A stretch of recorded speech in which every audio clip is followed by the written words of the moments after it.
Wait, stop. Don't turn this off. Let's take some time and let me share an Are You OK Day message with you. Now, last year in 2019, I had the privilege of sharing a message with a bunch of cool people in Sydney. Now, the key takeout message from that was you matter, that matters, and in the context of Are You OK Day, which is a suicide prevention strategy centered around the power of a conversation and checking in with your friends when they're not doing okay, you need to make time in your life for you and check in that you're doing okay. Because if you're going out there and you're checking in with others, and if they're dumping their stuff and talking to you about what's going on, I don't want you taking that on board, which is what happens when you're not doing okay. So make time in your life for you. Now, following on from that, this year I'm going to cover two questions, or two topics. Well, that's my goal, to help you understand what to do when someone around you is not okay. Like, what do you actually do? What can you do for that person? And what do you do when you're not okay, which is also super important. But before we get there, I'm just going to tick off a couple of myths and some stigma around suicide. And this is some of the stuff that actually stops people from speaking and stops people from speaking to others. So myth number one, only individuals with mental health conditions suicide or have suicidal ideations. The reality of that is that less than 50% of people who die by suicide or have suicidal ideations have no diagnosable mental illness. And not everyone who has a mental health condition or mental illness has suicidal ideations. In many cases, it's more related to circumstances and life and events that people don't have the ability to actually process and handle what's happening with them, like big things like trauma and breakdowns of marriages and loss of jobs and things like that. Myth number two, people who die by suicide are selfish and taking the easy way out. Now, I've had the privilege of speaking to probably 111 people who have a lived experience of suicide, and not one of those people is selfish and not one of those people was taking the easy way out. Like I said, it was in many cases relating to circumstantial events that they couldn't actually control and they couldn't handle. Like for me, when I had my attempt at suicide, I didn't want to die and I definitely wasn't taking the easy way out. I was carrying this burden with me, being a 20-year-old who was defined to be living in a nursing home by the time I was 35 and having no life. And I didn't like the picture that was there. So for me, that became an option. So myth number three, talking about suicide will increase the risk that someone will suicide or put it on their mind. No, and this strategy wouldn't exist if that was true. By talking about suicide, we're going to break down the stigma and effectively free a lot of people who are carrying things on their mind that they're not comfortable to talk about. So let's get into it. So what do we do when someone around us is not okay? And for one of 303 different reasons, we've recognized that someone is not going on, they've had something happen to them, they're behaving differently. So before we just jump in and just say, hey mate, are you okay, or what's going on? Let's take a little bit of time and prepare and pick the moment, pick the location, and set aside a good amount of time, 30 minutes, to have a conversation with someone. And don't do it at a boardroom or a dinner table. Perhaps one-on-one might be best for that person, unless they're comfortable talking to more than one person. And then let's step into it. Ask them, are you okay? Or you can be more intentional, and if it's something that you've noticed they've stopped doing or something they've started doing or behaving differently, you can call it out and just say, look, I've noticed this has happened and this is going on. I'm a bit concerned. What's going on with you? And at this point, if people don't want to talk to you or they don't want to open up, that's okay. And not everyone's going to open up the first time that someone checks in with them. And you can't push them into it. You can't force someone to talk to you if they don't want to, particularly if it's something that they've locked inside here and they're perhaps shamed about. Just let them know that, hey, if the moment comes and you want to talk to someone, I'm available. I'll be that friend. And if you've rinsed and repeated this several times with someone who you know isn't doing well, call them out and just say, look, I know that this is happening and this isn't congruent with what I'm seeing about you. And I just want you to know I am here to talk to you if you want to, or can I recommend you to go and see a doctor or someone. So step two, once someone's opened up and they want to talk, listen with an open mind. This is all about being patient and being respectful. Believe what they tell you and don't silver line when they tell you something. Don't downplay what someone is seeing as significant and causing trouble in their life. No one likes to be outdone with what's going on with them by someone going, is that it? I've had way worse happening. And I don't know why people do that, but they do.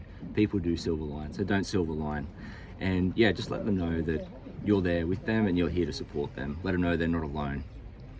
Step 3, encourage someone to take some action. Now, there's going to be 2 different ways. So first off, this is someone who hasn't disclosed suicide effectively, and you want to encourage them to take some action. Be inquisitive and try and help them to come up with a goal, come up with an action plan. So to ask them, like, what do you think the first step could be for us to work together and have some sort of change for you and some sort of resolution? Have you tried anything else? Who else could be involved in this? Is there someone that we can talk to? Do you want to go and talk to your doctor? Do you want to get some professional support? Just be inquisitive and help them to come up with an action plan so that when they leave, they feel like they've perhaps achieved something, and or even if it's just, hey, let's check in tomorrow and let's have another conversation about this. Now, step number 2, if you're listening with an open mind and someone discloses that there's a apparent risk of suicide and they've got a plan, or just they're thinking about suicide, or they've been really down for a long time, then at this point, I want to encourage you to get in touch with some sort of authorities. So whether or not it's Beyond Blue or Lifeline, I'm going to provide a link somewhere in this video to some contact numbers, and they're going to direct you what to do, because every state in this country has got different crisis management plans and different processes in place. It's not your job to fix someone. It's not your job to talk someone out of suicide. It's your job to just get them some help. I want to reinforce that at no stage is it your job. You're just there to listen and to encourage them to speak, and yeah, just listen. So last step, this is about just being a good bloke or a good lady or a good person in general. And that's just check in with someone. If someone has felt comfortable to unlock what's been bothering them and share that with you, don't get them to talk to you and then they never hear from you. Check in with that person and let them know you're going to check in. So whether or not it's you do it the next day or that day or in a week, check in with them, let them know you're going to do it, and follow through with it. Okay, so what do you do when you're not okay? Now, this is going to be a little bit more personal and a bit confronting, and I'm actually going to ask you to do some stuff, because what you do when you're not okay is a proactive part of life. It's something that, if you're not doing it, it's something that starts today, not when stuff hits the fan and you have to react to a crisis in your life. Now, I don't know what it is that's happened in your life, and I don't know where you've come from in your circumstances, but I can tell you that from many conversations I've had throughout my lifetime through people who have found themselves in a place of struggle and hardship and really just needing some sort of support to get on with life, that when you take the traumatic events out of that, it relates to change. Change is hard, and change can also be a really scary place. When I talk to people about change, I use the analogy of a puzzle. The reason I use a puzzle analogy is because when you get given a puzzle, you have a whole heap of different pieces, and hopefully you'll put them in the correct order and you'll create a picture. Well, you and me and everyone is the same. In life, we're all given different pieces of us, and that's our circumstances, it's our baggage that we carry, it's our education, it's our religion, it's who we associate with, it's where we work. They're all pieces of us. And at various points in our life, we create a picture about who we are, about what we want, and what values we carry in life. And where change comes into it, it's me then walking up and saying, all right, you've got your picture, but here's some new pieces, or I'm going to take some pieces of that puzzle out. And what happens is we then get stuck. We go, well, I don't want to change my picture now because I like the picture of my past and it's fine. I'm just going to stay and hold on to that picture. So the thing with change is that it is hard, but it's worth it. And the other thing that happens when you get given new pieces or pieces come out is you can't stay there. You can't stay stuck with a picture of who you are that isn't congruent and doesn't match up with the pieces of your life and your circumstances and where you live and your education. You can't stay there. Well, you can stay there, but please don't. Please don't stay stuck in a place with a picture that doesn't match the pieces. And the other thing is that we all have dreams and hopes and aspirations for ourselves and our careers and our family and our kids. And if we're stuck in a place with a picture that isn't congruent with the pieces, then achieving that is going to become really, really, really difficult. So change is hard when your picture's changed, and what holds people back is that we get so attached to the old that when something new comes along, we resist it. So we generate a thought in our mind about, and in some cases we generate a thought that resembles a horror story about what change is going to happen, what's going to be on the other side of that. And we then attach a feeling to that. So when we think something enough, we'll generate a feeling. When we generate a feeling, it reinforces the thought. So we get into this cycle of thinking and feeling and feeling and thinking. And it reinforces the fact that we shouldn't move forward because it becomes such a scary place. And your body and your mind is a pretty amazing thing. And it can't tell the difference in some cases between an actual event that's happened and something that you're thinking and feeling about constantly.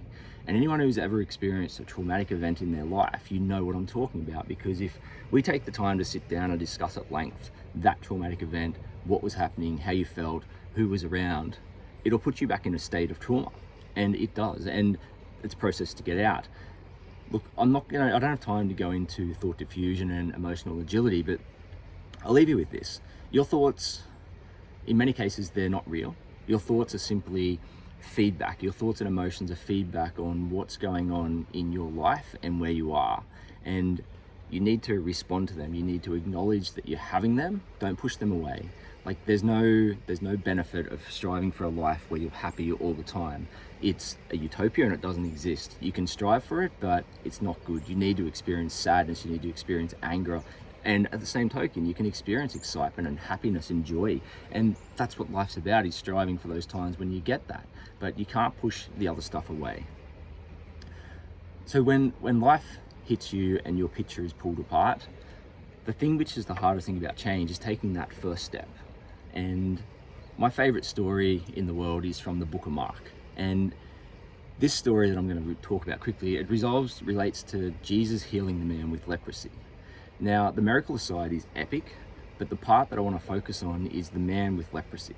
At that time in existence, if you had leprosy, you were an outcast of society and you had to stay clear of people. You had to stay 50 paces clear of someone who was defined clean without leprosy. You had to dress a certain way with ripped clothing. And whenever you presented yourself somewhere, you needed to shout, "Unclean, unclean," so that people knew that you were coming. So for this man, he always had this vision, this picture of his mind that he was someone with leprosy. And then somewhere along the way, he ended up with a picture, a new piece for that picture that was, if he went and saw Jesus, he would get healed. Now, for him, and just like you, the hardest step would have been taking that first step and not shouting out, "Unclean, unclean," not labeling himself based on his thoughts and the old picture. And that's what I want to encourage you to do, but you don't have to do it alone. Just like we spoke back about what we do when someone around us isn't doing okay, we do the same steps with ourselves, but we start with a little bit of compassion, a little bit of self-love, a little bit of acceptance of what's going on in life and what's going on in our thoughts. But we don't have to wait for someone to pick up the phone and send us an email or set up a Zoom or invite us for a walk or whatever. We can be proactive because we matter, that matters, and people around us, they're going to accept us because we do matter. So pick up the phone, send an email, do whatever you need to do, but set the circumstances where you've got a circle around you and go to your doctor. If it's something that's really bothering you and it's been bothering you for a long time, go to a doctor and get a mental health care plan and go see a psychologist or a counselor or a social worker. These people are trained to help people put their picture back together when their picture has been blown apart and all the pieces are gone and stuff's jumbled around. I've been seeing a psychologist on and off for the last 15 years, and I'm super proud of that. And it doesn't mean I'm more messed up than anyone. It doesn't mean I'm less messed up and have less problems than other people. But what it means is that when my picture is pulled apart, and in recent years it has been shattered time and time again, and part of my process is going to talk to someone who's trained to help me to make sense and meaning of what's going on in my life. And it's not easier every time that I have to put my picture back together, but I've got a process that it definitely doesn't make it easier, but I've got a process that I can follow, and when I follow that, it reinforces that. And it doesn't make it easier, but it means that I've got steps that I know that, okay, where I am right now is just a point in life, and what's going on in my mind is feedback for what's going on in my life. And it helps me to show myself a bit of compassion and be understanding about where I'm at. So that's it. Be proactive about you. Set up a self-care plan that involves talking to people and being a legend. Now, whenever I speak to people on topics such as this, whether or not it's a school or a business or one-on-one or creating a video like this, I have a belief that I'm going to touch one person out there, and I hope that it's you. Like, I hope that from what I've shared with you, you have an understanding about how you can help someone around you, and that it's okay to talk about suicide. It's okay to talk about our emotions and our feelings, and that prioritizing you and being proactive about your own plan, so that when life happens and your picture is pulled apart, you've got steps to do that. And I hope that by you being bold enough and brave enough to speak up and be proactive and talk to someone around your life, that what will happen is that you'll be the catalyst, so that when you speak to someone, you let them know that it's okay to talk and to speak up, so that that person can then feel comfortable to either confide in you or confide in someone else, and it starts that chain reaction. Preventing suicide and reducing the rates is a massive task, but it's small gains like that that over time lead to a big shift and a big change in culture and society. And maybe one day we can prevent all suicides. I don't know. That's an audacious task, but all I can say is that by doing this is you're going to create a society that's full of decent human beings where we care about each other, which we do. We know that we care about each other, but we're often scared and held back. So look, I don't know what it is for you, but I hope you've taken something out of this, and when life comes knocking on your door, I hope that you can follow the steps that I've given you. And at the end of the day, I believe in you, and I believe that you've got what it takes, and you've got the people around you to put that picture back together and have a happy life where you do achieve many of the dreams and the aspirations that you have for you and your family and your careers. And at the end of the day, good luck, bless you, and you rock. You.